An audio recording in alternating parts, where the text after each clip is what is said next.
가장 기본적인 거 우리는 놓치기 쉽습니다. 그래서 우리가 믿는 하나님은 성삼위 하나님이시라는 것을 말씀드렸습니다. 성삼위 하나님은 우리 구원과 어떻게 관계 있느냐? 신학적으로는 말씀드리면 또 복잡하고 어렵습니다. 그분은 창조주신데 우리를 하나님의 형상, 당신의 형상대로 창조하셨습니다. 그러나 타락한 우리를 성삼위 하나님께서 성부 하나님은 구원하시기로 작정하셨고 성부 하나님은 그 구원을 이루어 주셨고 성령 하나님은 그것을 인처 보증하셔서 취소되지 않게 하셨다. 완벽한 구원을 우리에게 이루어 주신 분이 성삼위 하나님이십니다.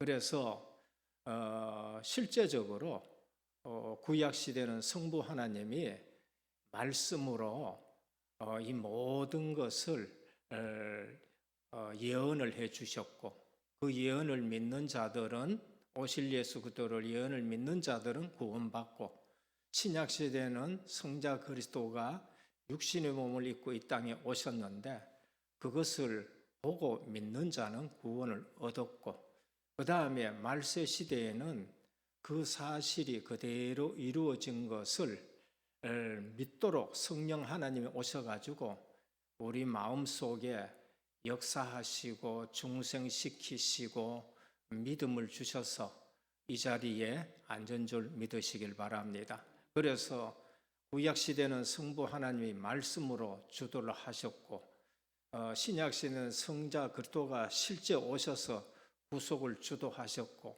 말세시대에는 성령 하나님이 우리 속에 회개도 하게 하시고 감동도 주시고 그래서 구원 사역을 주도하고 계십니다. 그런데 이런 사실 모르면은 신천지 같은데 이만희가 내가 성령이다 하면은 거기에 또 빠지는 사람들이 있는 것입니다. 그래서 빠져나온 사람들에게 이걸 설명하니까 성삼위 하나님만 바로 가르쳤어도 내가 거기 안 빠졌을 것인데 라고 그렇게 고백하는 걸 볼 수 있습니다. 그러면 구원받은 우리는 어떻게 살아가느냐? 그것이 바로 주님이 구약에는 10계명인데 가장 큰 계명인데 율법사가 물었습니다. 어느 계명이 제일 큽니까? 하니까 우리 주님이 가장 큰 계명은 첫째 하나님을 사랑하는 것이다. 둘째는 그와 같이 그 사랑 그대로 이웃을 사랑하는 것이다. 하시면서 이것이 새 계명이다. 근데 새 계명인데 그게 어디 있어요? 10계명이 그게 바로 사랑으로서 해석을 해 주신 것입니다. 그래서 우리는 우리 신앙생활의 기본이 뭔가라는 것을 좀 알고 신앙생활 했으면 좋겠습니다. 지금은 점점 개인주의가 심화되는 현대사회에서 이웃은 가까이 하기에 부담스러운 존재입니다. 이웃 사촌이란 말이 이제는 정말로 잊어버린 시대입니다. 이웃을 내 몸과 같이 사랑하라는 명령은 순종하기가 무척 부담스러운 계명인 것입니다. 왜 성경은 이웃을 사랑하라 했을까요? 그게 우리 자신을 사랑하는 것입니다. 이웃 사랑하는 것이 내 자신을 사랑하는 것이다. 해보면 아십니다. 우리 주위에 우리의 도움을 필요하는 사람들이 엄청 많습니다. 우리가 몰라서 그렇지 내가 약하다 그러는데 내가 약한 게 아니고 구원받은 내 주위에는 나의 도움을 받아야 될 사람이 너무 많습니다. 우리 한국은요 지금 초인류 국가입니다. 나가보면은 초인류 국가인데 행복하지 않아요. 왜 그럴까요? 하나님을 못 만나서 그러고 하나님의 사랑을 못 만나서 그렇습니다. 60년대만 해도 캄보디아라든지 베트남이라든지 필리핀이라든지 그 우리가 부러워하는 나라였고, 알람미가 사실 베트남, 캄보디아였기에 그게 알람미입니다. 그거 가지고 먹고 살라고 했는데 지금 거꾸로 됐어요. 그 사람들이 대한민국에 가 살았으면 좋겠다. 대한민국 말 말고 알고 대한민국에 내가 취직하는 그게 제일 소원이에요. 그런데 이렇게 사는데도 지금 불평하고 원망하고 왜 그럴까요? 그게 진짜 복음 몰라서 하나님 만나지 못해서 그럽니다. 거꾸로 그 사람들은 여기 와가 살고 싶은데 우리는 그렇게 잘 살면서도 지금 또 우리가 도와야 될 사람, 우리가 얼마나 잘 사는지를 알지 못한 거예요. 그런 사람을 돕다 보면 오히려 돕는 우리가 받은 은혜가 크다는 것을 자주 느낍니다. 선교 현장 가보면은 제가 할 말이 없어요. 우리는 너무 잘 사는구나. 우리는 너무 감사한 거구나. 우리는 이제 앞으로 이걸 잘 유지하고 이래서 진짜 세계 복음화하고 전도 선교하는 이 축복을 그대로 유지해야 되겠는데 이게 하나님 모르는 정치인들 뭐가 지금 믿는다 한데도 덮인 정치인들 때문에 나라를 지금 망치고 있는데도 또 교회는 그것도 깨닫지 못하고 있는 상태인 것입니다. 그들을 도울 때 나를 돌아보게 되고 내가 받은 축복과 은혜를 감사하게 됩니다. 소록도 나병 환자촌이지요. 근데 거기 가서 봉사하고 오게 되면 어떻게 되느냐? 감사하게 되는 거예요. 그들을 사랑하고 오면은요, 오히려 감사하게 되는 겁니다. 이웃 사랑은 부담이 아니라 하나님이 주신 선물이라는 것을 알게 됩니다. 그래서 우리의 이웃은 누군가, 어떻게 섬겨야 하는가, 예수님이 원하는 이웃은 사랑은 어떤 것인가 합니다. 첫 번째입니다. 성경에서 말씀하는 이웃은 누군가? 오늘 주님이 네 이웃을 내 몸과 같이 사랑한다. 그럼 성경에서 말씀하는 이웃은 누군가? 예수님이 돌아보신 이웃입니다. 가늠한 여인을 돌보셨습니다. 예수님은 돌에 맞아 죽을 인생이 된 그 가늠한 여인을 돌보셨어요. 당시 가늠한 여인은 반드시 돌에 맞아 죽게 되어 있습니다. 그런데 우리 주님이 돌보셨습니다. 과부를 돌보셨습니다. 누가복음 7장 13절입니다. 당시에 어려움의 대명사가 뭐냐?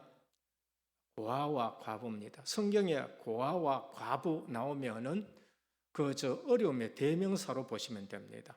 지금처럼 복지제도 있는 게 아닙니다.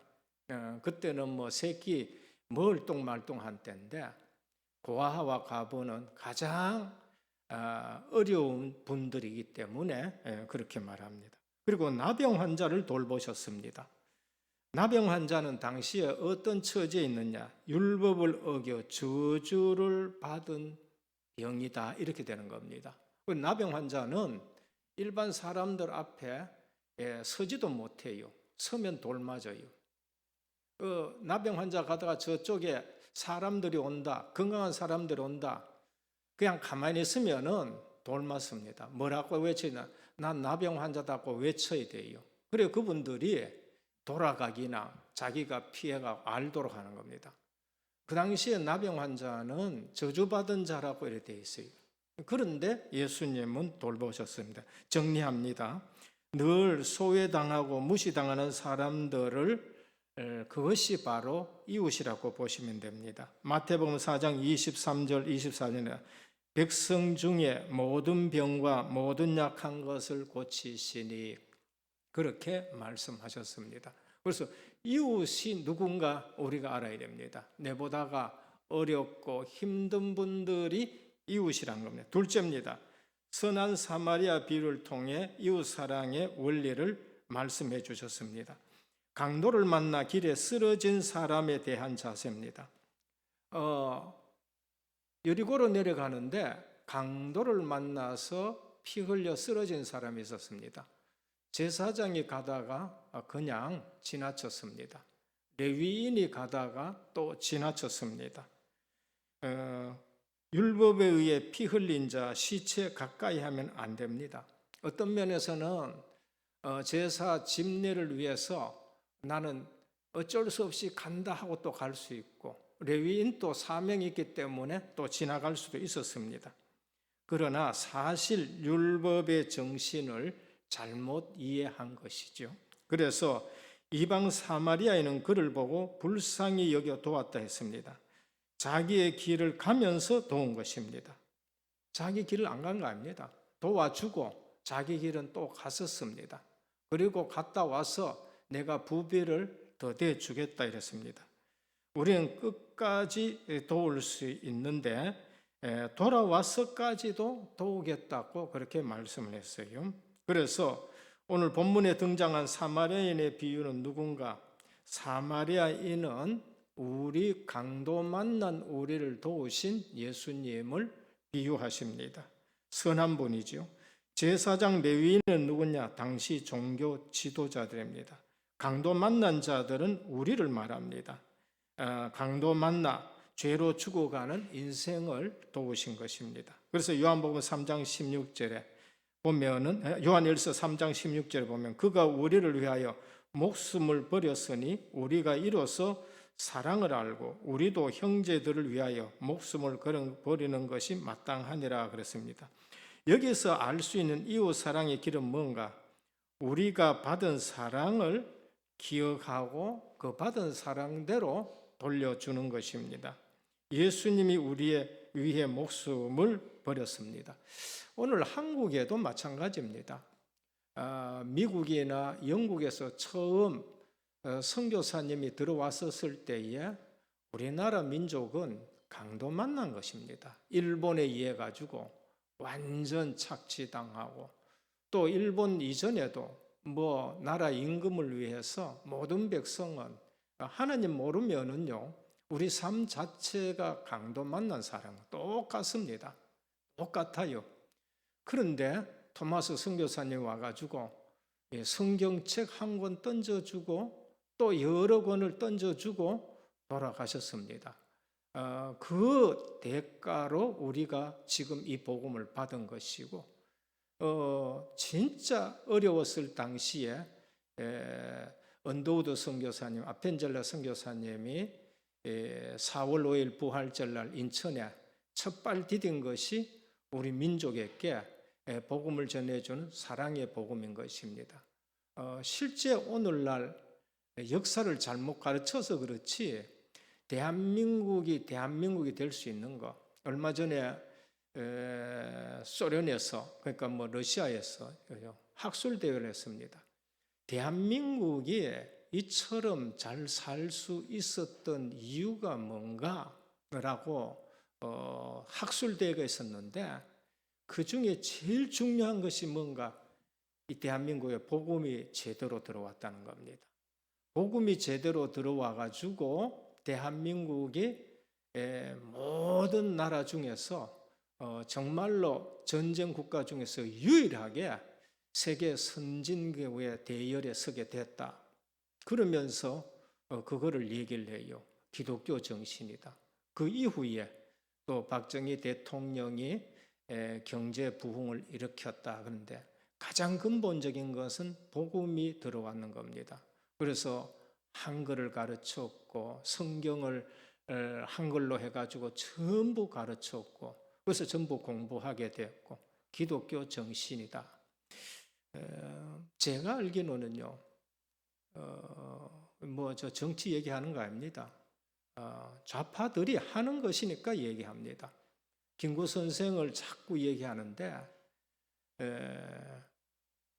이승만 대통령 친일이고 미국이고, 김구 선생은 또 친일이 아니고 하면서 하는데, 솔직히 김구 선생이나 이승만 대통령의 사상이 뭔가? 기독교 입국론입니다. 두 분 다가 대한민국은 기독교 입국론이 되어야 된다. 그래야 우리가 제대로 살 수 있다. 두 분 다가 기독교인입니다. 그래서 당시의 지도자들은 전부 다가 대한민국은 기독교 입국론이 되어야 된다. 그렇게 시작한 겁니다. 그래서 국회가 시작될 때에 처음에 목사님 불러서 기도하고 그래 국회가 시작됐어요. 안 믿는 분들이 있었는데도 누구도 하나 얘기 안 합니다. 전부 다 아멘 다 한 거예요.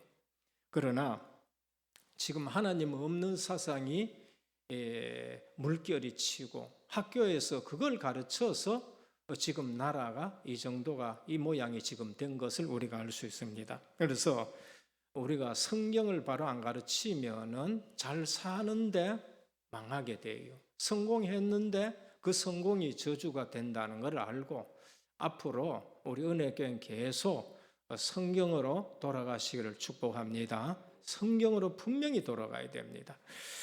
그래서 이웃 사랑의 길은 우리가 받은 사랑을 기억해야 됩니다. 그리고 예수님의 사랑을 받았기에 그 사랑을 실천해야 되는 겁니다. 사랑을 실천하지 못하는 것은 믿은 사람이 사랑을 실천하지 못하는 것은 믿은 사랑이 얼마나 큰지를 우리가 모르기 때문에 그런 것입니다. 그래서 다른 태양의 빛을 얼마나 많이 받느냐에 따라 가지고 빛이 달라지는 거죠. 우리가 구원의 복음을 알면 알수록 내가 받은 사랑이 어떤 것이라 알수록 우리는 자꾸 사랑할 수가 있습니다. 그래서 인간 스스로 누군가를 사랑하는 데는 한계가 있어요. 그래서 하나님의 사랑을 많이 체험하시기를 축원합니다. 사랑은 여기 있으니 그랬어요. 우리에게 있는 게 아닙니다. 사랑은 여기 있으니 곧 하나님이 사랑이라고 했습니다. 셋째, 이웃 사랑을 어떻게 실천해야 되는가? 이웃 사랑을 실천할 때는 분명한 기준이 있습니다. 마태복음 22장 30절 내 이웃을 내 자신과 같이 사랑하라. 자신 사랑하는 사람이 다른 사람을 사랑할 줄 압니다. 내 몸 귀하다는 사람이 다른 사람 아프면은 그 사람의 아픔을 이해할 수 있어요. 길가에 술 먹고 마음대로 댕기는 사람들은 자기 자신이 귀한 줄 몰라요. 그 사람에게 다른 사람을 맡길 수가 없습니다. 하나님이. 그래서 하나님이 내가 나를 굉장히 사랑하신다는 걸 알 때에 내가 내 자신을 사랑하고 또 다른 사람을 사랑할 수 있습니다. 그래서 이웃 사랑하는 것이 결국 자신을 사랑하는 것이다. 가는 말이 고우면은 오는 말도 곱다 그랬지요. 내가 저 사람을 사랑하면은 결국 그 사랑이 또 내한테 돌아와요. 그래서 그 결국 나를 사랑하는 것이라는 겁니다. 에베소 5장 8절입니다. 이와 같이 남편들도 자기 아내 사랑하기를 자기 자신과 같이 할지니라. 아내를 사랑하는 자는 자기를 사랑하는 것이라. 부인 사랑하는 사람은 자기 자신을 사랑하는 자예요. 부인을 미워하고 부인을 마음대로 학대하고 이런 사람은 사실 자기 자신을 학대하는 것하고 똑같습니다. 그래서 자신을 사랑하는 태도로 사랑하라는 말입니다. 그래서 자신의 부족함, 연약함이 있을 때 되도록 숨기려고 하고 보완하고 노력하려고 합니다. 이와 같은 마음으로 옆에 사람을 대해 주시라는 겁니다. 이웃 사랑할 때 우리에게 요구되는 것이 있습니다. 우선 바른 목적과 동기를 세우는 것입니다. 이와 같이 너희 빛을 사람 앞에 비치게 하여 그들로 너희 착한 행실을 보고 하늘에 계신 너희 아버지께 영광을 돌리게 하라. 목적이 뭐예요? 하나님께 영광 돌리는 것입니다. 우리가 다른 사람을 사랑하는 것이 하나님 앞에 영광 돌리는 것입니다. 오늘도 잠시 새벽 기도하고 TV를 보는데 로마 복음만 하는데 초대교회 기독교인들의 삶이 나와요. 황제 숭배하면 죽어요. 거짓말이라도 한 번 예수 안 믿는다 하면 살려준다 안 한 거예요. 이번만 눈 감고 예수님 초상화에 침 뱉으라 살려준다 그러면 안 되는 거예요. 근데 전부 다 로마 군인 앞에 순교당합니다. 근데 뭐라 그러냐? 저는 당신을 사랑합니다. 그리고 당신을 용서합니다. 그리고 전부 죽는 거예요. 그러니까 로마 군인들이 도대체 이 신은 무슨 신이기에 모든 다른 신하고 틀리느냐.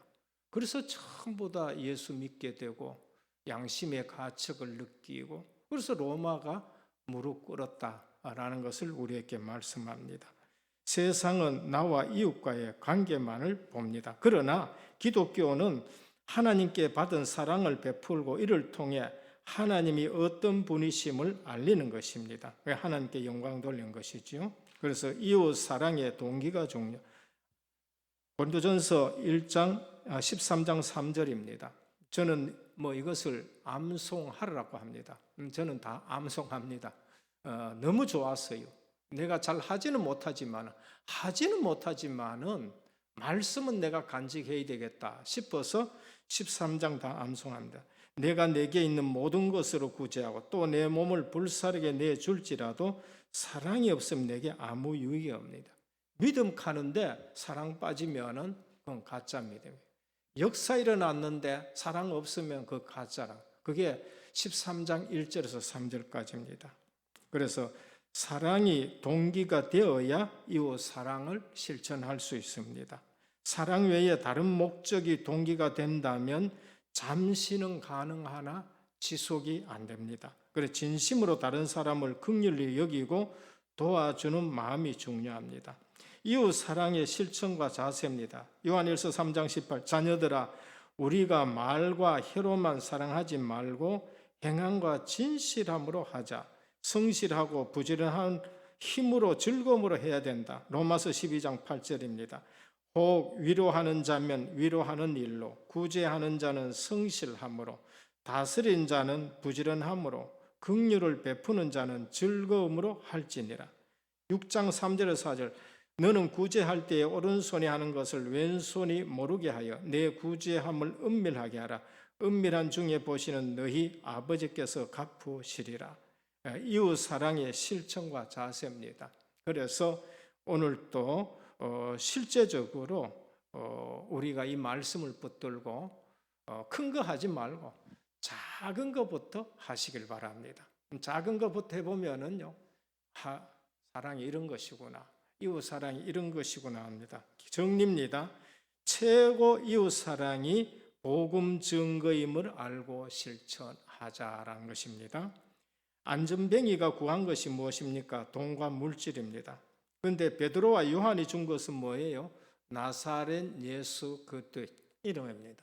그러나 물질로만 도와주지 말고 물질이 가면서 복음이 따라 들어가고, 미국에서 우리 50년대 이후에 원조가 들어오면서 예수 그리스도의 복음이 들어왔습니다. 그래서 지금 우리가 이처럼 된 것입니다. 그래서 복음을 전하는 것도 이웃 사랑이라고 생각해야 됩니다. 그래서 현실적인 것도 도우면서 그리스도의 사랑의 복음의 증거됨이 이웃 사랑입니다.